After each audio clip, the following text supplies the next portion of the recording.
ये आपको बताएं कि सुप्रीम कोर्ट ने बानी पीटीआई की तस्वीर लीक होने के बाद कमरा अदालत में मोबाइल फोन ले जाने पर पाबंदी आयद कर दी है। अदालती अमले ने लॉ क्लर्क्स और वकला को भी मोबाइल फोन ले जाने से रोक दिया है। सुप्रीम कोर्ट की जानिब से बानी पीटीआई की तस्वीर लीक होने के बाद कमरा अदालत में मोबाइल फोन ले जाने की पर पाबंदी आयद कर दी गई है।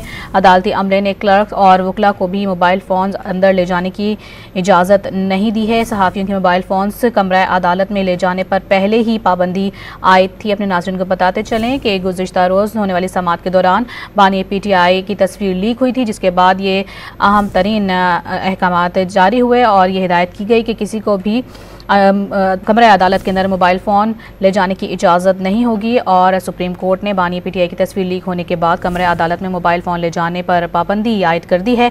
अदालती अमले ने क्लर्क्स और वकला को भी मोबाइल फ़ोन ले जाने से रोक दिया है। साथ ही अपने नाज़रीन को ये भी बताएं कि सहाफ़ियों के मोबाइल फ़ोन कमरा अदालत में ले जाने पर पहले ही पाबंदी आयद है।